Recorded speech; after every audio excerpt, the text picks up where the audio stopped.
মুহতারাম হাজিরিন, আমার আপনার নবী বিশ্বনবী মুহাম্মদুর রাসূলুল্লাহ সাল্লাল্লাহু আলাইহি ওয়াসাল্লাম 40 বছর পর্যন্ত মক্কা নগরীর মানুষের সাথে চলাফেরা করেছেন।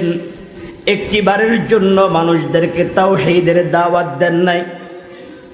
প্রথম 40 বছর কাফের মুশরিকেরা নবীজিকে এত ভালোবাসতেন, এত মুহাব্বত করতেন, মক্কা নগরীতে সকলে এক বাক্যে বলতে লাগলেন, আব্দুল্লাহর বেটা মুহাম্মদুর রাসূলুল্লাহ সাল্লাল্লাহু আলাইহি ওয়াসাল্লামের মতো এমন সত্যবাদী আর বিশ্বাসী মক্কা নগরীতে আর কেউ নাই। জোরে বলুন সুবহানাল্লাহ। কিন্তু 40 বছর পরে বিশ্বনবী মুহাম্মদুর রাসূলুল্লাহ সাল্লাল্লাহু আলাইহি ওয়াসাল্লামের উপর যখন ওহী অবতীর্ণ হলো,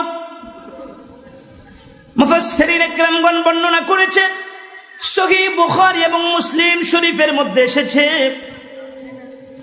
হাদিস সাক্ষী বিশ্বনবী মুহাম্মদুর রাসূলুল্লাহ সাল্লাল্লাহু আলাইহি ওয়াসাল্লামকে আল্লাহ রাব্বুল আলামিন প্রকাশ্যে দাওয়াত দেওয়ার জন্য ঘোষণা করে দিয়েছে। আল্লাহ সুবহানাহু ওয়া তাআলা বিশ্বনবী মুহাম্মদুর রাসূলুল্লাহ সাল্লাল্লাহু আলাইহি ওয়াসাল্লামকে যখন প্রকাশ্যে দাওয়াত দেওয়ার ঘোষণা আল্লাহ তাআলা দিয়ে দিয়েছে, এবার বিশ্বনবী মুহাম্মদুর রাসূলুল্লাহ সাল্লাল্লাহু আলাইহি ওয়াসাল্লাম সাফা পাহাড়ের উপরে আরোহণ করলেন। সাফা পাহাড়ের উপরে উঠে বিশ্বনবী মুহাম্মদুর রাসূলুল্লাহ মক্কা নগরীর মানুষদেরকে সম্বোধন করে ডাক দিয়ে বলে, ইয়া সাবাহা, ও মক্কা নগরীর মানুষেরা, তোমরা কে কোথায় আছো? তাড়াতাড়ি করে সাফা পাহাড়ের নিকটবর্তী তোমরা হয়ে যাও। বিশ্বনবী যখন মক্কা নগরীর মানুষদেরকে ডাক দিলেন, আল্লাহর হাবিবের কণ্ঠের আওয়াজ শুনে মক্কা নগরীর মানুষেরা দলে দলে সাফা পাহাড়ের নিকটে এসে জমায়েত হয়েছে। জোরে বলুন সুবহানাল্লাহ, সুবহানাল্লাহ। আল্লাহর হাবিবেদেরকে ডাক দিয়ে বলল, ও মক্কা নগরীর মানুষেরা, ইমাম ইবনে কাসির রাহিমাহুল্লাহ বর্ণনা করেছেন, বিশ্বনবী ডাক দিয়ে বলল, এই মুহূর্তে আমি যদি তোমাদেরকে বলি, পাহাড়ের ওই প্রান্তে অশ্বরোহীরা অস্ত্রে শস্ত্রে সজ্জিত হয়ে আছে তোমাদের উপর আক্রমণ করার জন্য, তোমরা আমার ওই কথাটাকে বিশ্বাস করবা কিনা? আবু জাহাল, আবু লাহাব, উতবা, শায়বা, কাফের মুশরিকেরা এক বাক্যে জবাব দিয়ে দিলেন, ওগো আব্দুল্লাহর বেটা মুহাম্মদ, জীবনে কোনোদিন আপনি আমাদের সাথে মিথ্যা কথা বলেন নাই, এজন্যই তো আমরা মক্কা নগরীর মানুষের আপনাকে সাদিকিন উপাধি দিয়েছি। জীবনে কোনোদিন আপনি আমাদের সাথে আমানতের খেয়ানত করেন নাই, এই জন্যই তো আমরা আপনাকে আলামিন উপাধি দিয়েছি।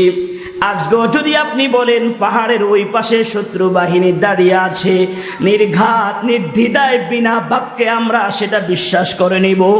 আল্লাহু আকবার। বিশ্বনবী মুহাম্মদুর রাসূলুল্লাহ সাল্লাল্লাহু আলাইহি ওয়াসাল্লাম আশ্বস্ত হলেন যে এই মুহূর্তে যদি এদেরকে তাওহীদের দাওয়াত দেই, মনে হয় এরা দাওয়াতটা গ্রহণ করবে। এজন্য আল্লাহ রাসূল ডাক দিয়ে বললেন, ইয়া আইয়ুহান নাস কুলু লা ইলাহা ইল্লাল্লাহু তুফলিহুন। আল্লাহর হাবিব বিশ্বনবী মুহাম্মদুর রাসূলুল্লাহ সাল্লাল্লাহু আলাইহি ওয়াসাল্লাম মক্কা নগরীর মানুষদেরকে ডাক দিয়ে বলল, ও মক্কা নগরীর মানুষেরা রে, তোমরা যে লাত, উজ্জা দেবদেবীর পূজা করো, ওইগুলোর পূজা তোমরা ছেড়ে দাও, নিরাকার এক আল্লাহর উপর তোমরা ঈমান নিয়ে আসো। সুবহানাল্লাহ, সুবহানাল্লাহ, সুবহানাল্লাহ। আল্লাহ রাব্বুল আলামিন সূরাতুল আরাফের 158 নম্বর আয়াতে হিফজুল কোরআনের 9 নম্বর পারার 9 নম্বর পৃষ্ঠার মধ্যে আল্লাহ তাআলা ঘোষণা করে দিয়েছেন, কুল ইয়া আইয়ুহান নাসু ইন্নী রাসূলুল্লাহি ইলাইকুম জামিআ। বিশ্বনবী মক্কা নগরীর মানুষগুলোকে ডাক দিয়ে বলে, আরে মক্কা নগরীর মানুষেরা, এতদিন তোমরা আমাকে আব্দুল্লাহর বেটা মুহাম্মদ বলে ডাকতা, এখন আমি শুধু আব্দুল্লাহর বেটা মুহাম্মদ নয়, আমাকে তোমরা এখন থেকে মুহাম্মাদুর রাসূলুল্লাহ বলে ডাকবা। জোরে কন্না সুবহানাল্লাহ সুবহানাল্লাহ। কিন্তু ভাইয়েরা আমার, নবীজি যখন তাওহীদের দাওয়াত দিলেন, সর্বপ্রথম নবীজির আপন চাচা আবু লাহাব, আল্লামা ইমাম ইবনে কাসির রাহিমাহুল্লাহ তাফসীর ইবনে কাসিরের মধ্যে বর্ণনা করেছেন, আবু লাহাব হলো আব্দুল মুত্তালিবের অন্যতম সন্তান, অর্থাৎ আমাদের নবীর আপন চাচার নাম হলো আবু লাহাব। মূলত তার নাম আবু লাহাব ছিল না, তার নাম হলো আব্দুল উজ্জা। আব্দুল উজ্জা নামটা কোরআনে ব্যবহার হয় নাই, আবু লাহাব নামটাই প্রসিদ্ধ হয়ে গিয়েছে। যে আবু লাহাব বিশ্বনবী মুহাম্মদুর রাসূলুল্লাহ সাল্লাল্লাহু আলাইহি ওয়াসাল্লামের জন্মের সংবাদ শোনার সঙ্গে সঙ্গে তার বান্দিকে সে আজাদ করে দিয়েছিল, এত খুশি হয়ে গিয়েছে। কিন্তু ওই নবী যখন রিসালাতের দাওয়াত দিলেন, রিসালাতের দাওয়াত দেওয়ার সঙ্গে সঙ্গে সর্বপ্রথম আপন চাচা আবু লাহাব রাসূলের বিরোধিতা করেছে। কি বিরোধিতা করেছে? কেমন বিরোধিতা করেছে? ডাক তাব্বাল্লাক, মুহাম্মদ তুমি ধ্বংস হও। জোরে বলেন না নাউযুবিল্লাহ। আলিহাদা জামাতানা, এর জন্য আমাদেরকে এখানে একত্রিত করেছো তুমি। তাব্বাল্লাক, হালাকি তেরে লিয়ে, বরবাদি তেরে লিয়ে, মুহাম্মদ তুমি ধ্বংস হও। আলিহাদা জামাতানা, এর জন্য আমাদেরকে এখানে একত্রিত করেছো।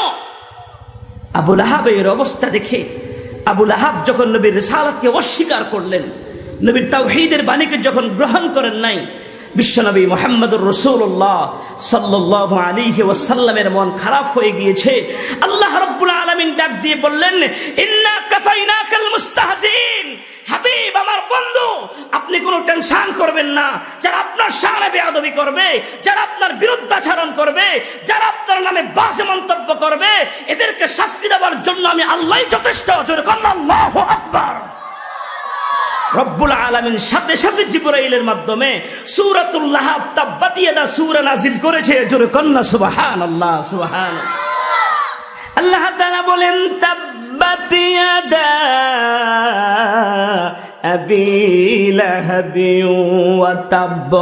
আবু লাহাব, তোমার দুই হাত ধ্বংস হোক, ওয়া তাব্বা, এবং তুমি নিজেও ধ্বংস হও। তুমি যে হাত দিয়ে আমার রাসূলকে ইশারা করেছো, যে হাত দিয়ে আমার রাসূলকে তুমি ইশারা করেছো, তাব্বাত ইয়াদা আবি লাহাব, এ আবু লাহাব তোমার দুই হাত ধ্বংস হয়ে যাক, ওয়া তাব্বা, এবং তুমি নিজেও ধ্বংস হও। রব্বুল আলামিন কেমন ধমক দিলেন আবু লাহাবকে। মুহতারাম হাজিরিন, আজকেও যারা ইসলামের বিরুদ্ধে কথা বলবে, রাসূলের বিরুদ্ধে যারা কথা বলবে, কোরআনের বিরুদ্ধে যারা কথা বলবে, মাদারসে কওমিয়ার বিরুদ্ধে যারা কথা বলবে, ওই সমস্ত নাস্তিক আর মুরতাদগুলোকে শায়েস্তা করার জন্য আমার আল্লাহই যথেষ্ট। কথা বলেন ঠিক কিনা ভাইরা? কিন্তু আমাদের তো ঈমানি দায়িত্ব আছে। আমাদের সামনে আমাদের রাসূলকে গালি দিবে, আমাদের সামনে রাসূলের সুমহান চরিত্র উপরে কলঙ্ক লেপন করার চেষ্টা করবে, সেটা আমরা মুসলমানেরা বরদাস্ত করতে পারি না। কথা বলেন ঠিক কিনা ভাইরা? তাহলে আয়াতের দ্বারা বুঝলাম, আমার রাসূলের শানে বাজে মন্তব্য করার কারণে, রাসূলের সাথে বেয়াদবি করার কারণে আল্লাহ সূরা লাহাব অবতীর্ণ করেছে, তাব্বাত ইয়াদা আবি লাহাবি ওয়া তাব্ব। আবু লাহাব, তোমার হস্তদ্বয় ধ্বংস হোক, তুমি নিজেও ধ্বংস হও। মুসলমান ভাইয়েরা আমার, এই সূরাটি নাযিল হওয়ার পরে সাহাবায়ে কিরাম মক্কার অলিতে গলিতে সূরাতুল লাহাব তিলাওয়াত করতেছে। আমার সাথে পড়ুন, তাব্বাত ইয়াদা আবি লাহাবি ওয়া তাব্ব মা আগনা আনহু মালুহু ওয়া মা কাসাব সায়াসলা নারান যাতা লাহাব وامرأته حمالة الحطب في جيدها حبل من مسد। মক্কার অলিতে গলিতে সাহাবায়ে কেরাম সূরা লাহাব পড়তে লাগলেন। সংবাদ পৌঁছেছে আবু লাহাবের কানে। মক্কার ভাষা ছিল আরবি, কোরআনের ভাষাও ছিল আরবি। এই জন্য মক্কার আবু লাহাব, আবু জাহেল, কাফের মুশরিকেরা কোরআন বুঝতো। কোরআন বুঝতে এদের কোনো অসুবিধা হতো না। কথা কি বুঝতেছেন আমার? কোরআনের ভাষাও হলো আরবি, মক্কা নগরীর ভাষাও হলো কি আরবি। যখন আবু লাহাব শুনল তাব্বাত ইয়াদা সূরা অবতীর্ণ হয়েছে, আবু লাহাব তার স্ত্রী উম্মে জামিলকে নিয়ে পরামর্শ করতে লাগলেন, দেখো দেখো মুহাম্মদ আমাদের বিরুদ্ধে সূরা লিখেছে, মুহাম্মদ আমাদের ধ্বংসের জন্য সূরা বানিয়েছে। উম্মে জামিল এত বড় জালেম মহিলা ছিল, উম্মে জামিল আমার রাসূলকে এত বেশি কষ্ট দিয়েছে। উম্মে জামিল হাতের মধ্যে পাথর নিয়ে রওনা হয়েছে নবী মুহাম্মদুর রাসূলুল্লাহ সাল্লাল্লাহু আলাইহি ওয়াসাল্লামের মাথার মধ্যে পাথর মেরে মাথা পাঠিয়ে দেওয়ার জন্য। উম্মে জামিল হাতের মধ্যে পাথর নিয়ে রওনা হয়েছে আল্লাহর ঘর খানে কাবার দিকে। আল্লাহ রাসূল বাইতুল্লাহর নিকটে বসে আবু বকরকে সাথে নিয়ে বসে আছে, আর আল্লাহ রাব্বুল আলামিনের আল্লাহ তাআলার কোরআনুল কারীম বিশ্ব নবী তেলাওয়াত করতে লাগলে।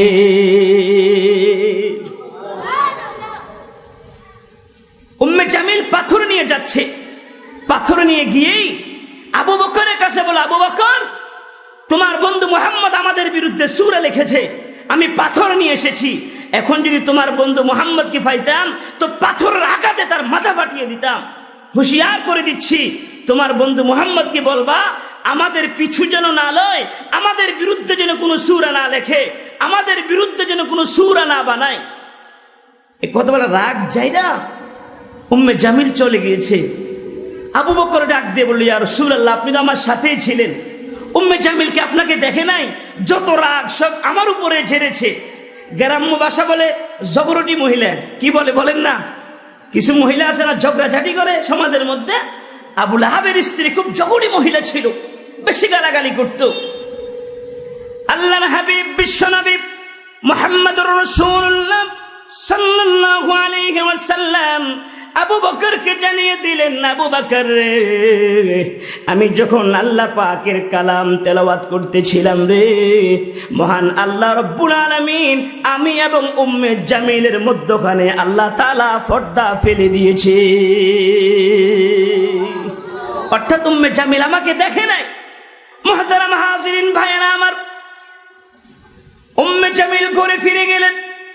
আবু লাহাব তার সন্তানদেরকে ডাক দিলেন, ও আমার সন্তানেরা রে, আবু লাহাব আর আমার রাসূলের সাথে আত্মীয়তার সম্পর্ক ছিল। একদিকে তো আবু লাহাব আমার রাসূলের চাচা, অন্যদিকে নবীর দুই কন্যা আবু লাহাবের দুই পুত্রের সাথে বিবাহ শাদী দিয়েছে। ওই দিক দিয়ে দুজন আবার বেয়াই। কথা কি বুঝতেছেন? গ্রাম্য ভাষা বলতেছে যেন বুঝে আসে আমাদের। আবু লাহাবের দুই ছেলে উতবা উতাইবা, আমার রাসূলের দুই কন্যা উম্মে জামিল রুকাইয়া, দুইজনকে বিবাহ শাদী করেছে। আবু লাহাব ডাক দিয়ে বলল, ছেলেরা তোমাদের শ্বশুর আমাদের বিরুদ্ধে সূরা লিখেছে, এই মুহূর্তে তোমরা দুইজন গিয়ে তোমাদের স্ত্রীদেরকে তালাক দিয়ে আসো। যদি তালাক না দাও আমার বাড়িতে আর তোমাদেরকে জায়গা দিব না, আমার ধন সম্পদের ভাগ তোমাদেরকে দিব না, এবং আমাকে বাবা বলো ডাকতে পারবা না। যদি আমার সম্পদের আশা করো, যদি আমাকে বাবা বলে ডাকতে চাও, আর আমার বাড়িতে যদি থাকতে চাও, এই মুহূর্তে গিয়ে মুহাম্মদের দুইটা কন্যাকে তালাক দিয়ে আসো। বলেন না নাউজুবিল্লাহ, নাউজুবিল্লাহ। মুসলমান ভাইয়েরা নে আমার, আবু লাহাবের দুই সন্তান উতবা আর উতাইবা দুইজন চলে গিয়েছে আমার আপনার নবী বিশ্বনবী মুহাম্মদুর রাসূলুল্লাহ সাল্লাল্লাহু আলাইহি ওয়াসাল্লামের বাড়িতে। ঘরের দরজার মধ্যে গিয়ে দরজার মধ্যে এভাবে টোকা দিতে লাগলেন। টোকা দেওয়ার সঙ্গে সঙ্গে নবীজি ঘরের দরজা খুললেন। ঘরের দরজা খুলেই নজর করে দেখে বিনা দাওয়াতে দুইজন জামাতা ঘরের মধ্যে সকালবেলা এসে হাজির হয়ে গিয়েছে। নবী আমার ডাক দিয়ে বলে, হঠাৎ তোমরা হঠাৎ চলে এসেছো কোনো ইনফরমেশন ছাড়া? উতবা উতাইবা হাবিবে কিবরিয়া আশরাফুল আম্বিয়া মুহাম্মদুর রাসূলুল্লাহ সাল্লাল্লাহু আলাইহি ওয়াসাল্লামের শানে চরম বেয়াদবিমূলক আচরণ করেছে। আচরণ করে ডাক দিয়ে বলল, শুনেছি আপনি নাকি আমাদের বিরুদ্ধে সূরা লিখেছেন, আমাদের পুরা পরিবারের ধ্বংসের জন্য সূরা এনেছেন। এই মুহূর্তে আমরা আপনার দুই কন্যাকে তালাক দিয়ে দিলাম। জোরে বলেন না নাউজুবিল্লাহ, নাউজুবিল্লাহ। এখানে শুধু শেষ নয়, আবু লাহাবের সন্তান উতাইবা মুখের মধ্যে থুথু জমা করেছে। আল্লামা ইমাম কুরতুবী রাহিমাহুল্লাহ তাফসীরে কুরতুবীর মধ্যে বর্ণনা করেছেন, উতাইবা মুখের মধ্যে থুথু জমা করে আমার রাসূলকে থুথু নিক্ষেপ করেছিল, কিন্তু নবীজি একটু দূরে থাকার কারণে উতাইবার থুথু নবীজির গায়ে পড়ে নাই। থুথু নিক্ষেপ করার কারণে বিশ্বনবী মুহাম্মদুর রাসূলুল্লাহ সাল্লাল্লাহু আলাইহি ওয়াসাল্লাম এত কষ্ট পেয়েছে। নবী কষ্ট পেয়ে ডাক দিয়ে বলল, মালিক, ও আমার আল্লাহ, উতাইবা যে পরিমাণ বেয়াদবি করেছে, আয় আল্লাহ তোমার কুকুরগুলি থেকে একটা কুকুর উতাইবার উপরে তুমি লেলিয়ে দাও, উতাইবাকে যেন জমিনের মধ্যে শায়েস্তা করা হয়। বলেন আল্লাহু আকবার। আমার নবী বদদুয়া দিতে দেরি, কবুল হতে দেরি নাই। মুসলমান ভাইয়েরা আমার, উতবা আর উতাইবা দুজন বাড়িতে ফিরে আসলেন। বাড়িতে ফিরে এসেই আবু লাহাবকে ডাক দিয়ে বললেন, বাবা, আপনার কথা রক্ষা করেছি, আমরা দুইজন গিয়ে মুহাম্মাদের দুই কন্যাকে তালাক দিয়ে এসেছি। আবু লাহাব ডাক দিয়ে বলল, মুহাম্মদ কিছু বলছে কিনা? বলে, হ্যাঁ বলেছে, আমি একটু বেয়াদবি করেছিলাম, এজন্য আমার শ্বশুর আল্লাহর দরবারে হাত তুলে আমার জন্য বদদুয়া করেছে, আল্লাহ তোমার কুকুরগুলি থেকে একটা কুকুর উতাইবার উপরে তুমি লেলিয়ে দাও। আবু লাহাব ডাক দিয়ে বলল, বাবা কি জন্য বেয়াদবি করেছস? মুহাম্মদ যদি বদদুয়া দিয়ে থাকে নির্ঘাত সেটা মালিকের দরবারে কবুল হয়ে যাবে, অতএব তোমাকে বাঁচানেওয়ালা আর কেউ নাই। বলেন আল্লাহু আকবার। তু মর্দে মুসলমান হতো মর্দে মুসলমান,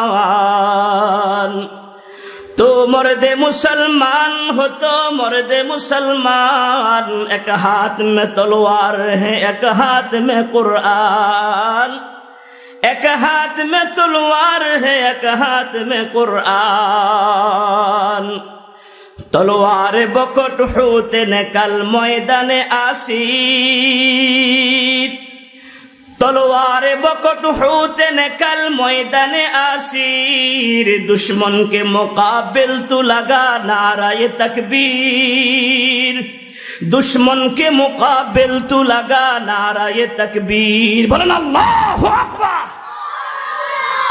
আবু লাহাবের বিশাল বড় ব্যবসায়ী কাফেলা ছিল, মক্কা থেকে সিরিয়া ব্যবসা বাণিজ্য করে আবু লাহাব তার ব্যবসার কাফেলার লিডার বানিয়ে তার সন্তান উতাইবাকে কাফেলার লোকজনদেরকে বলে দিয়েছে, আমার সন্তান উতাইবার দিকে তোমরা নজর রাখবা। মক্কা থেকে ব্যবসায়ী কাফেলা সিরিয়ার উদ্দেশ্যে রওনা হয়েছে। মুফাসসিরিন কেরামগণ বর্ণনা করেছেন, জারকা নামক জায়গায় তারা তাবু ফেললেন। তাবু ফেলার কারণে সেখানে তারা বিশ্রাম নেবেন। আল্লামা ইমাম কুরতুবী রাহিমাহুল্লাহ তাফসীরে কুরতুবীর মধ্যে বর্ণনা করেছে, আবু লাহাবের সন্তান উতাইবা নজর করে দেখে জঙ্গলার একটা বাঘ উতাইবার দিকে নজর করে তাকিয়ে আছে। বলেন আল্লাহু আকবার। উতাইবার মনে ভয় হয়ে গেল, নির্ঘাত আমার শ্বশুর যে বদদুয়া দিয়েছে এই বাঘ আমাকে খেয়ে ফেলবে, এই বাঘ থেকে আমাকে বাঁচানেওয়ালা আর কেউ। মুসলমান ভাইরা আমার, উতাইবা কাফেলার লোকগুলোকে ডাক দিয়ে বলল, কাফেলার লোকেরা রে, ওই জঙ্গলার দিকে তাকিয়ে দেখো, জঙ্গলার বাঘ আমার দিকে তাকিয়ে আছে, তোমরা পারবানি এই বাঘের হাত থেকে আমাকে বাঁচাতে? কাফেলার লোকেরা ডাক দিয়ে বলল, আপনি আমাদের নেতার ছেলে নেতা, আপনি কোনো টেনশন করবেন না, রাত্রিবেলা আমরা সকলের মধ্যখানে আপনাকে সিট করে দিব, জায়গা করে দিব, যেন বাঘ আপনাকে খেতে না পারে। সকলে সিট করে ফেললেন, শুয়ে পড়লেন। আবু লাহাবের সন্তান উতাইবাকে মধ্যখানে রাখলেন। আল্লামা ইমাম ইবনে কাসির রাহিমাহুল্লাহ তাফসীর ইবনে কাসিরের মধ্যে বর্ণনা করেছেন, সিটগুলাকে একত্রিত করে মধ্যখানে উঁচু জায়গা করলেন। ওই উঁচু জায়গার মধ্যে আবু লাহাবের সন্তান উতাইবাকে শোয়ে, চতুর্দিকে কাফেলার লোকগুলি শুয়ে পড়েছে। কাফেলার লোকের ধারণা হলো বাঘ যদি আসে এক সিরিয়াল থেকে মানুষদেরকে খাওয়া ধরবে, দু চারজন মানুষ যদিও মারা যায়, দু চারজনের কারণে যদি আমাদের নেতা বেঁচে যায় মনে কোনো দুঃখ থাকবে না।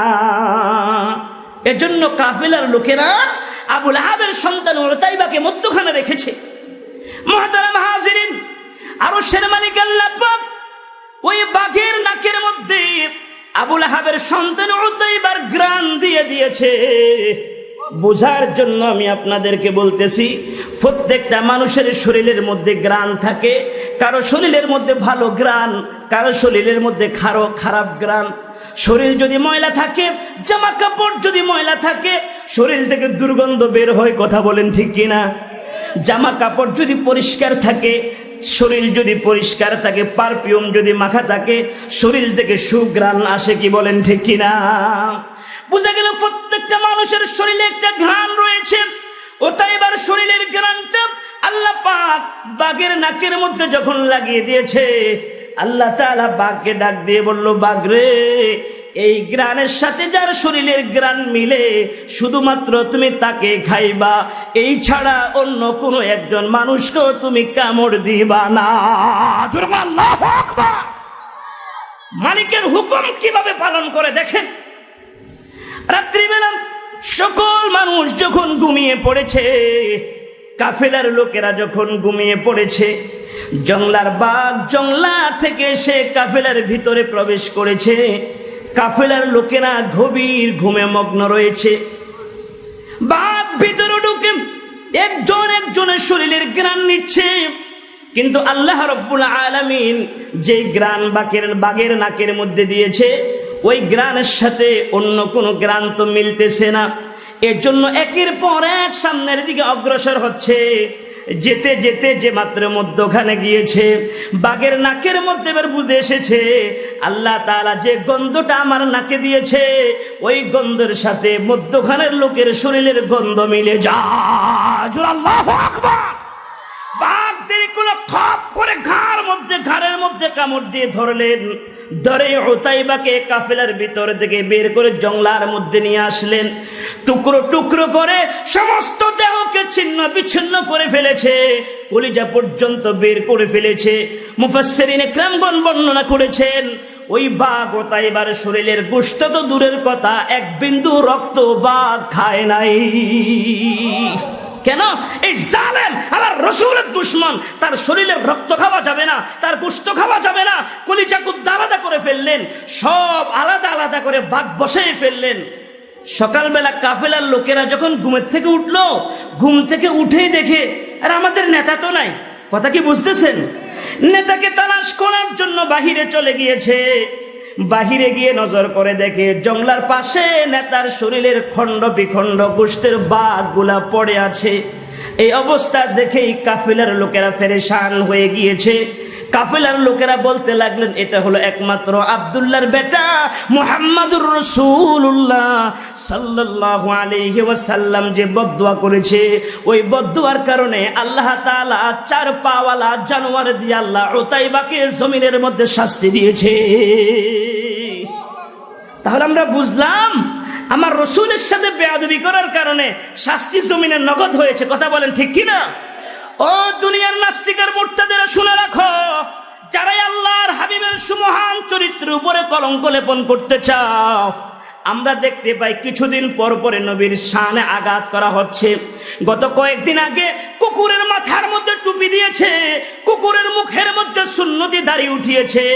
এই কাজ করে এই দেশের মুসলমানের কলিজার মধ্যে আঘাত দিয়েছে এবং আমার রাসূলের সুমহান চরিত্রের উপরে কলঙ্ক লেপার পায় তারা করছে। কথা বলেন ঠিক কিনা? মুসলমান ভাইরা আমার শুধু তাই নয়, হাবিবে কিবরিয়া আশরাফুল আম্বিয়া মুহাম্মদুর রাসূলুল্লাহ সাল্লাল্লাহু আলাইহি ওয়াসাল্লামের স্ত্রীদের শানে এমন বাজে মন্তব্য শুরু করে দিয়েছে, যেগুলো এই মুহূর্তে আমি আপনাদের সামনে প্রকাশ করতে পারবো না। এমন ভাষা ব্যবহার করেছে। মিডিয়ার সাথে যাদের সম্পর্ক রয়েছে, ওই সমস্ত ভাইরা অবশ্যই জানেন আমার রাসূলের শানে এত বড় তহমত দিয়েছে। আজকের এই জামিয়ার ময়দান থেকে আমরা হুঙ্কার দিয়ে জানিয়ে দিতে চাই, ভবিষ্যতে কোনো নাস্তিক আর মুরতাদের বাচ্চা যদি আল্লাহর হাবিবের সুমহান চরিত্রের উপরে যদি কলঙ্ক লেপন করতে চায়, এই দেশের তাওহীদি জনতা নাস্তিক আর মুরতাদদেরকে বিনা চ্যালেঞ্জে ছেড়ে দিবে না। কথা বলেন ঠিক কিনা? আপনারা কি ভয় পাচ্ছেন? ভাইরা ভয় পাচ্ছেন? রসুলের ভালোবাসার নাম হলো ঈমান। মনে রাখতে হবে, আমার রসুলের ভালোবাসা যার অন্তরে নাই তার ভিতরে ঈমানও নাই। উলামায়ে কেরাম আছে এখানে। নবীর ভালোবাসার নাম হলো ঈমান। এর জন্য আমাদের দায়িত্ব হলো, আমাদের কর্তব্য হলো, আমরা ততক্ষণ চেয়ে থাকি আমাদের মুরব্বীরা যারা, আমাদের শায়েখ মুরব্বী আমির হেফাজত আল্লামা জুনায়েদ বাবানগরী হাফিজাহুল্লাহ যখনই বাতিলের বিরুদ্ধে মুসলমানদেরকে ডাক দিবে, আমরা ময়দানে জমায়েত হতে রাজি আছি তো ইনশাআল্লাহ। কারা কারা তৈরি আছে তো হাত তুলে আল্লাহকে দেখাও।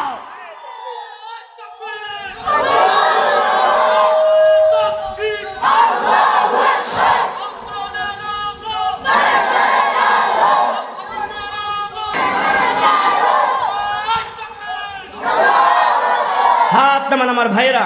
আল্লাহ তাআলা যেন আমাদের সবাইকে মর্দে মুজাহিদ হিসেবে কবুল করে। জোরে বলুন আল্লাহুম্মা আমিন। মুসলমান ভাইরা আমার, মনে রাখতে হবে রসুলের ভালোবাসার নাম হলো ঈমান।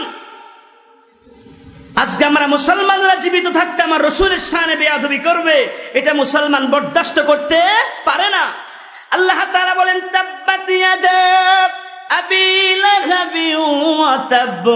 রব্বুল আলামিন বলেন, আবু লাহাব তোমার হস্তদ্বয় ধ্বংস হোক এবং তুমি নিজেও ধ্বংস হও। হস্তদ্বয় ধ্বংস, আবু লাহাব নিজেও ধ্বংস। কিভাবে ধ্বংস হলেন বয়ানের শেষে দিয়ে বুঝিয়ে দিব কি পরিমাণ করুণ অবস্থা আবু লাহাবের হয়েছিল, কি পরিমাণ শাস্তি আল্লাহ আবু লাহাবকে দুনিয়াতে দিয়েছে।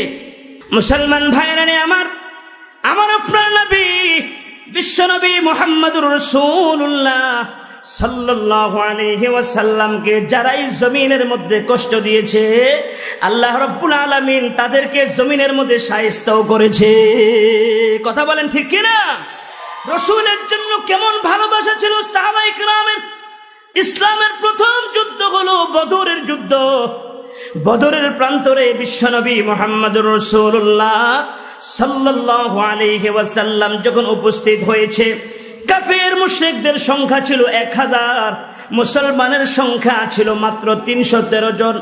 কাফের মুশরিকদের সাথে অস্ত্র ছিল, সব কিছু ছিল, কিন্তু মুসলমানের সাথে সেই পরিমাণ অস্ত্র ছিল না। 313 জন সাহাবীদেরকে নিয়ে বিশ্বনবী বদরের প্রান্তরে হাজির হয়েছে।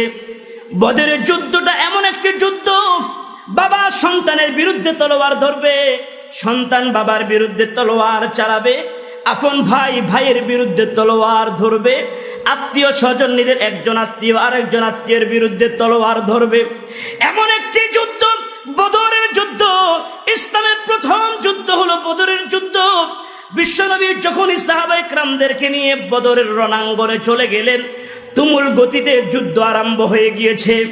বিশ্বনবীর সাহাবী আবু উবাইদা ইবনুল জাররাহ রাদিয়াল্লাহু তাআলা আনহু বিশ্বনবীর দিকে নজর রাখলেন। সহিহ বুখারীর মধ্যে এসেছে, আবু উবাইদা ইবনুল জাররাহ রাদিয়াল্লাহু তাআলা আনহু তিনি জিহাদের ময়দানে যুদ্ধ করতেছে, আবার আমার রসুলের দিকেও খেয়াল রাখলেন, কাফের মুশরিকেরা যেন আমার রসুলকে কষ্ট দিতে না পারে। কিন্তু ভাইয়েরা আমার, আবু উবাইদা ইবনুল জাররাহ নজর করে দেখে আবু উবাইদা ইবনুল জাররাহর পিতা আব্দুল্লাহ তিনি তলোয়ার নিয়ে বিশ্বনবীর দিকে দৌড়ানো শুরু করে দিয়েছে। আবু উবাইদা ইবনুল জাররাহ বদরের রণাঙ্গন থেকে এত জোরে দৌড় মেরেছে, দৌড় দিয়ে বাবা আব্দুল্লাহর সামনে এসে দাঁড়িয়ে গিয়েছে। বাবাকে ডাক দিয়ে বলল, বাবা আপনি যাকে তলোয়ার নিয়ে হত্যা করার জন্য রওনা হয়েছেন, আপনি কি জানেন আপনার সন্তান সেই নবীকে তার জীবনের চাইতে কত বেশি ভালোবাসে? আল্লাহু আকবার। বাবা আব্দুল্লাহ, আমি আপনাকে সতর্ক করে দিলাম, প্রথমবারের মতো আমি আপনাকে ছেড়ে দিয়েছি, দ্বিতীয়বার আপনি আমার রসুলকে মারার জন্য আর সামনে অগ্রসর হবেন না। বাবাকে আলাদা করে আবু উবাইদা ইবনুল জাররাহ আবার রণাঙ্গনে ঢুকে গিয়েছে। বদরের প্রান্তরে তুমুল গতিতে যুদ্ধ শুরু হয়ে গিয়েছে। আবু উবাইদা ইবনুল জাররাহ যুদ্ধ করতেছে, আবার নজরটা রেখেছে আমার রসুলের দিকে। দ্বিতীয়বার নজর করে দেখে তার বাবা আব্দুল্লাহ আবার তলোয়ার নিয়ে রসুলকে মারার জন্য দৌড়ানো শুরু করে দিয়েছে।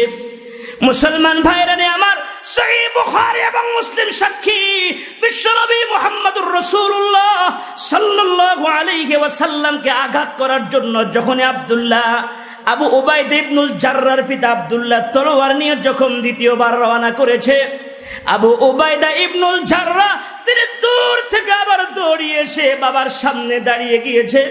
বাবাকে ডাক দিয়ে বলল, বাবা, প্রথমবার তোমাকে বাধা দিয়েছি, দ্বিতীয়বার তোমাকে বাধা দিচ্ছি। তুমি যাকে হত্যা করার জন্য যাচ্ছ, তোমার সন্তান আবু উবাইদা তোমার সন্তানের জীবনের চাইতে ওই রাসূলকে বেশি ভালোবাসে। দ্বিতীয়বার বাধা দিলেন, চলে গেল। তৃতীয়বার বাধা দিলেন। চতুর্থবার যখন আবু উবাইদা ইবনুল জাররার পিতা আব্দুল্লাহ চতুর্থবার যখন এসেছেন, এবার আবু উবাইদা আর দেরি করলেন না, কেননা নিজের হাতের মধ্যে একটা তলোয়ার আছে।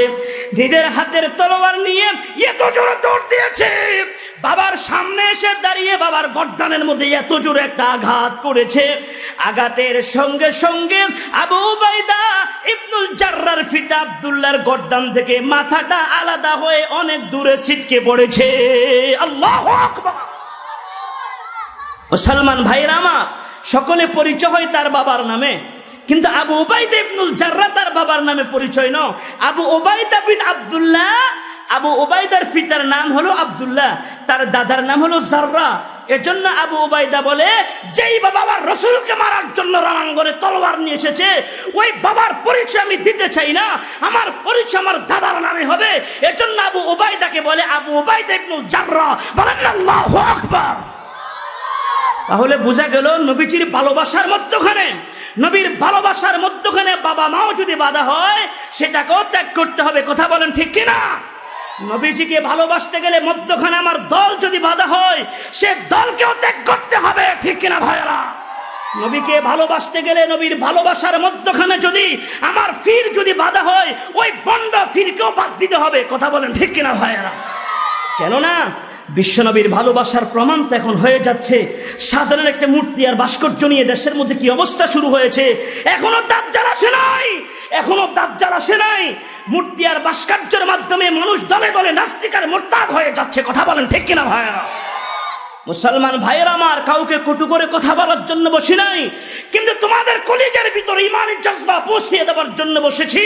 কেননা তোমরা যদি মুরতাদ হয়ে যাও, আমরা মুসলমানরা জীবিত থাকতে হকের আওয়াজ যদি তোমাদের কানে পৌঁছে দিতে না পারি, এটা আমাদের ব্যর্থতা। কথা বলেন ঠিক কিনা ভাইয়েরা?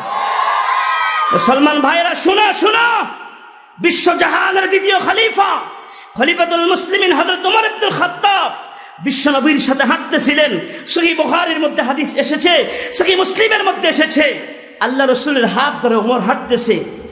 আমার রসুল ডাক দিয়ে বলল, ওমরকে হাতে নিয়ে হাঁটতেছে, আর ওমর ডাক দিয়ে বলল, ইয়া রাসূলুল্লাহ, আমি আপনাকে কত বেশি ভালোবাসি আপনি কি জানেন? আমি আপনাকে আমার পিতামাতা, আমার স্ত্রী সন্তান, আমার ধন সম্পদ সবকিছুর চাইতে আমি আপনাকে বেশি ভালোবাসি ওগো নবীজি, কিন্তু আমি আমার জীবনের চাইতে মনে হয় আপনাকে বেশি ভালোবাসি না। কথা কি বুঝতেছেন? আল্লাহ রসুলের হাতে ওমরের হাত। আল্লাহ রসুল ডাক দিয়ে বলল, ওমর, এখনো তুমি পরিপূর্ণ ইমানদার হতে পারো নাই। বলেন আল্লাহু আকবার। যে ওমরকে আমার রসুল বলেছে, লাকানা আমার, আমি নবীর পরে যদি নবুয়ত পাওয়ার উপযুক্ত কেউ হতো, আর আল্লাহ যদি আমি নবীর পরে কেউ নবী বানানোর সিস্টেম যদি জারি রাখতো, তাহলে নবীর পরে নবীটা কে হতো? ওমর। বলেন কে হতো? ওই ওমরকে বলে, ওমর, এখনো তুমি পরিপূর্ণ মুসলমান হতে পারো নাই, পরিপূর্ণ ইমানদার এখনো তুমি হও নাই। যতক্ষণ পর্যন্ত তুমি তোমার জীবনের চাইতে আমি রাসূলকে বেশি ভালো না বাসবা, ততক্ষণ পর্যন্ত পরিপূর্ণ ইমানদার হওয়া। কথা কি বুঝতেছেন ভাইরা আমার? হযরত ওমর এবার মনে মনে চিন্তা করতে লাগলেন, এই মুহূর্তে আমি আর রাসূল আমরা দুইজন, এই দুইজনের মধ্যখানে যদি শত্রু বাহিনী এসে আমার রসুলের উপর যদি আক্রমণ শুরু করে দেয়, আমার রসুলের উপর যদি আক্রমণ শুরু করে দেয়, আমি ওমর কি আমার রসুলকে বাঁচাবো নাকি আমি পালিয়ে যাব? নিজে নিজে চিন্তা করতে লাগলেন। ওমর আবার নিজে নিজে বলে, না না, আমি তো পালিয়ে যাব না, আমি তো আমার রসুলকে বাঁচানোর জন্য কাফেরদের সাথে যুদ্ধ করব, আমার রসুলের শত্রুর সাথে মোকাবেলা করব। অতএব আমি আমার শত্রুর সাথে মোকাবেলা করে, আমি আমার শত্রুর বিরুদ্ধে যুদ্ধ করে আমার রসুলকে বাঁচানোর জন্য প্রয়োজনে আমি ওমর আমার জীবনকে দিয়ে দিব, তারপরেও তো আমি রসুলকে একা রেখে যাব না। বলেন আল্লাহু আকবার। তাহলে বোঝা গেল আমি ওমর তো আমার জীবনের চাইতে রসুলকে বেশি ভালোবাসি। কথা বলেন ঠিক কিনা? এবার ওমর ডাক দিয়ে বলল, ইয়া রাসূলুল্লাহ, ইয়া হাবিবাল্লাহ, ওগো নবীজি, এই মুহূর্তে আমি ওমর আপনাকে আমার জীবনের চাইতে বেশি ভালোবাসি। আমার রাসূল বলে, হ্যাঁ, এখন তুমি পরিপূর্ণ মুমিন হতে পেরেছো। কথা কি বুঝছেন ভাইরা আমার? সহিহ বুখারী এবং মুসলিমের মধ্যে একটি হাদিস রয়েছে, লা ইউমিনু আহাদুকুম হাত্তা আকুনা হাব্বা ইলাইহি মিন ওয়ালিদিহি ওয়া ওয়ালাদিহি ওয়ান নাসি আজমাইন। আমাদের নূরানি ছোট ছোট বাচ্চারাও পারে, বলেন আলহামদুলিল্লাহ। জীবনে হাদিস কতবার পড়েছি, জীবনে হাদিস কতবার শুনেছি, জীবনে হাদিসের ওয়াজ কত করেছি, একটিবার কি চিন্তা করেছেন কি বলেছে হাদিসের মধ্যে? লা ইউমিনু আহাদুকুম হাত্তা আকুনা হাব্বা ইলাইহি মিন ওয়ালিদিহি ওয়া ওয়ালাদিহি ওয়ান নাসি আজমাইন। ততক্ষণ পর্যন্ত পরিপূর্ণ ইমানদার হতে পারবা না যতক্ষণ পর্যন্ত তুমি তোমার জীবনের চাইতে, তোমার মা বাবা, স্ত্রী, সন্তান, ধন সম্পদ সবকিছুর চাইতে আমি রাসূলকে বেশি ভালো না বাসবা, ততক্ষণ পর্যন্ত পরিপূর্ণ ইমানদার হতে। তাহলে জীবনের সাথে কতটুকু ভালোবাসতে পেরে যাবে একটু চিন্তা করে, নিজেরটা নিজে বিবেক দিয়ে দেখান। আজকে বাতিলের বিরুদ্ধে একটা গর্জন দিতে মুসলমান ভয় পায়। কথা বলেন ঠিক কিনা ভাইয়ারা? মুসলমান ভাইয়ারা আমার রাসূলকে আল্লাহ তাআলা পাঠিয়েছে, আমার রাসূলকে আল্লাহ পাঠিয়েছে, আল্লাহ তাআলা জানিয়ে দিয়েছেন ইন্না কাফাইনাকাল মুস্তাহজিন। আল্লাহ রাসূলকে বলেছে কোনো টেনশন নাই, বলতে থাকুন। আপনি আপনার বিরুদ্ধে যারাই বাজে মন্তব্য করবে, যারাই আপনার বিরুদ্ধে অশালীন মন্তব্য করবে, তাদেরকে সাইজ করার জন্য আপনার পক্ষ থেকে আমি আল্লাহই যথেষ্ট। জোরে কান্না সুবহানাল্লাহ, সুবহানাল্লাহ। মুহতারাম হাজিরিন, আবু লাহাব নবীর সাথে বেয়াদবি করেছে, মনে আছে? আল্লামা ইমাম কুরতুবী রাহিমাহুল্লাহ তিনি বর্ণনা করেছেন, তাফসীরে বায়ানুল কুরআনের মধ্যে এসেছে, বদরের যুদ্ধের 7 দিন পরে আবু লাহাবের গলার মধ্যে একটা বিষ পোড়া উঠেছে, বিষ পোড়া। ওই বিষ পোড়াটা উঠার কারণে ঘরের লোকেরা সংক্রমণের ভয়ে আবু লাহাবকে ঘর থেকে নির্জন জায়গা জঙ্গলার মধ্যে ফেলে রেখে দিয়েছে। তার কাছে আর কেউ যায় নাই। সেখানে তিনি একা একা নির্জন জায়গায় ব্যথায় কাতরাচ্ছেন। সেখানে আবু লাহাব মৃত্যুবরণ করলো। 3 দিন পর্যন্ত তার মৃতদেহটা ওই জঙ্গলার মধ্যে পড়েছিল, কেউ তার মৃতদেহটা ধরে নাই। 3 দিন পরে যখন তার শরীর থেকে, আবু লাহাবের শরীর থেকে যখন দুর্গন্ধ বের হওয়া আরম্ভ হয়েছে, আত্মীয় স্বজনেরা চাকর বাকরের মাধ্যমে লাঠি দিয়ে আঘাত করতে করতে আবু লাহাবের দেহটাকে মাটির মধ্যে শিকালার কুকুরের মতো মাটির ভিতরে পুঁতে রেখেছে। কথা কি বুঝতেছেন আমার ভাইরা আমার? আল্লাহ তাআলা আবু লাহাবকে ধ্বংসের কথা বলে যে কেমন ধ্বংস হয়েছে মুসলমান ভাইরা রে আমার, এবার একটু মনোযোগ দিয়ে শুনো। গত মাসের পর থেকে পর্যন্ত বাংলাদেশের মধ্যে বহু করোনা রোগী মারা গিয়েছে। কথা বলেন ঠিক কিনা? যে যার করোনার পজিটিভের খবর পেয়েছে, করোনা রোগী মারা যাওয়ার পরে বাবা তার সন্তানের দাফন করতে আসে নাই, ভাই তার ভাইকে গোসল দিতে আসে নাই। কথা বলেন ঠিক কিনা? সত্য কথা বলেন মুসলমান ভাইরা রে আমার। বাবা তার সন্তানকে ফেলে রেখে চলে গিয়েছে, সন্তান বাবার লাশকে ফেলে রেখে চলে গিয়েছে। স্বামী যখন বিদেশ থেকে এসেছে, স্ত্রী স্বামীর বাড়ি থেকে ফালিয়ে বাবার বাড়িতে চলে গিয়ে স্বামীর সাথে দেখা করবে না। স্বামী ঘরের ভিতরে মৃত্যুবরণ করেছে, স্বামীর লাশটা দরজার বাহিরে রেখে তারা চলে গিয়েছে। এমন অহরহর ঘটনা বাংলাদেশের মানুষ দেখেছে। কি বলেন ঠিক কিনা?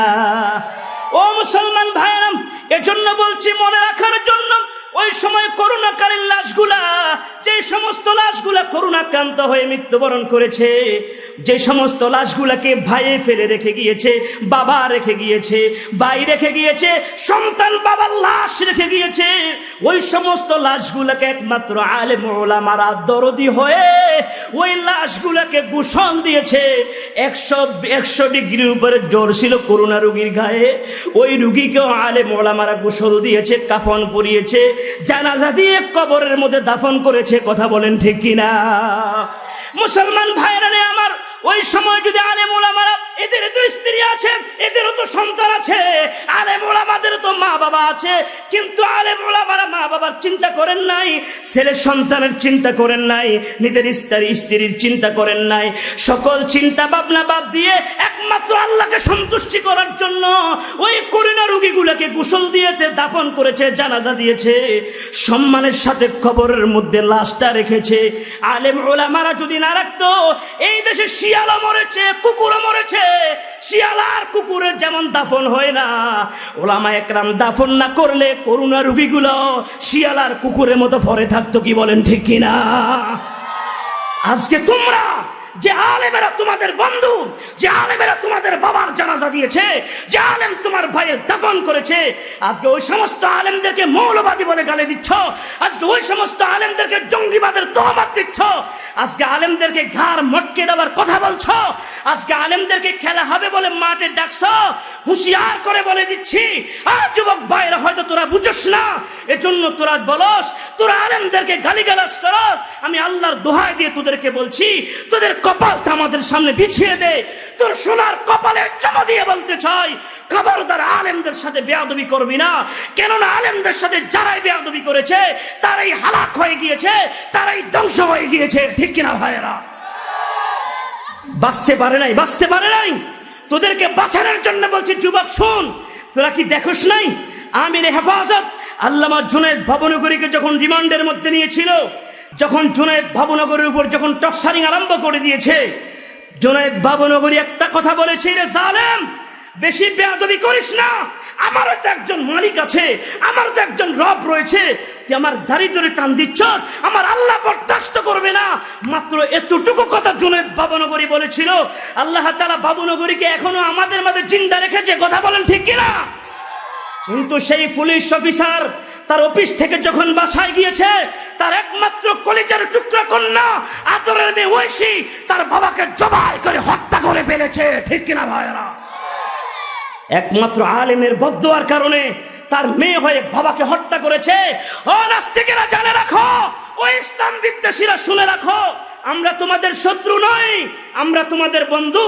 তোমাদের কপাল বিছিয়ে দাও, তোমাদের কপালে চুমু দিয়ে বলতে চাই, আলেমদের সাথে যারাই বেয়াদবি করে তারাই ধ্বংস হয়ে যা। অতএব বেয়াদবি করো না, এখনো সময় আছে, তওবা করো, এখনো সময় আছে, মাফ চাও। কথা বলেন ঠিক কিনা ভাইয়েরা? যদি তোমরা মাফ চাও তো আমার আল্লাহ তাআলা তোমাদেরকে ক্ষমা করে দিবে। কথা বলেন ঠিক কিনা?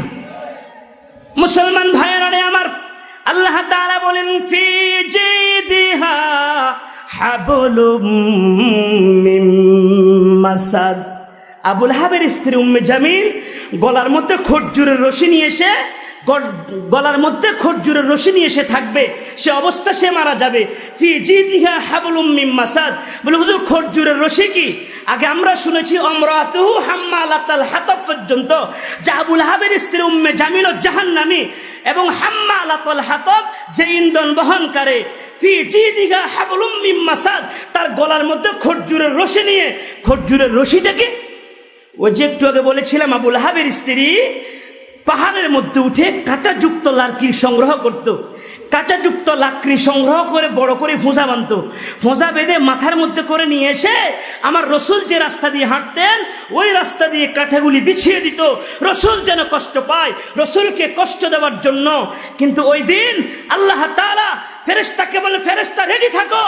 উম্মে জামিল যখন লাকড়ির বোঝা বাঁধলেন বড় করে, মাথার মধ্যে উঠাইতে পারতেছে না, একটা পাথরের মধ্যে পাথরের সহযোগিতা, যখন তার মাথার মধ্যে বোঝাটা উঠালেন, তো রশি এভাবে সামনের দিকে ধরে রাখলেন, রশিটা পিছন দিকে যেন রশি পড়ে না যা। বুঝতেছেন আমার কথা? ভালো করে খেয়াল করেন। মাথার মধ্যে কাঠের বোঝা, লাকড়ির বোঝা রেখে সামনে দুইটা দড়ি এভাবে তার থুতির মধ্যে এভাবে রাখলেন, হাত দিয়ে ধরে রাখলেন, পিছন দিয়ে একটা পাথরের সাথে ডালান দিলেন। রব্বুল আলামিন বলে, ফেরেশতা এই মুহূর্তে পাথরটাকে সরিয়ে দে, উম্মে জামিল আমার রাসূলকে কষ্ট দিয়েছে, উম্মে জামিলকে জঘন্য কষ্ট দেওয়া হবে। আল্লাহ পাকের হুকুমে ফেরেশতা যখন পাথরটা সরিয়ে দিয়েছে, তো উম্মে জামিলের মাথার মধ্যে যে লাকড়ির বোঝা, ওই লাকড়ির বোঝাটা মাথা থেকে পিছন দিকে পড়ে তার গলার মধ্যে ফাঁসি লাগিয়ে গেছে। সে অবস্থা উম্মে জামিল মারা গিয়েছে। জোরে বলেন আল্লাহু আকবার। আল্লাহর বিচার আছে না নাই? জোরে বলেন আছে না নাই? মুসলমান ভাইরা আমার, এর জন্য আজকে আমরা সূরা লাহাবের আলোচনা শুনেছি, তাব্বাত ইয়াদা আবি লাহাবিউ ওয়া তাব। মনে থাকবে তো ইনশাআল্লাহ? কেননা এই জন্যই বললাম, মুরব্বী মানুষ যারা, মুরব্বী বাবাজির এই সূরাগুলো কত বেশি তেলাওয়াত করে, এই সূরাগুলি কত বেশি পাঠ করে, এগুলার অর্থ আর তাফসীর, এগুলার শানে নুজুল যদি জানতো, কোন প্রেক্ষাপটে সূরাগুলি অবতীর্ণ হয়েছে, তো নামাজের মধ্যে যখন দাঁড়াবে ওই কথাগুলো স্মরণ হয়ে যাবে আর দিলের মধ্যে খুশু পয়দা হবে। কথা বলেন ঠিক কিনা? ইনশাআল্লাহ এখন থেকে আমরা সহি শুদ্ধভাবে পড়ার চেষ্টা করব। আল্লাহ তাআলা যেন আমাদেরকে তৌফিক দান করে, বলুন আমিন। নিয়মিত ইউটিউব ভিডিও দেখতে সাবস্ক্রাইব করুন। নতুন নতুন ভিডিও পেতে ঘন্টা বাটনটি চাপুন।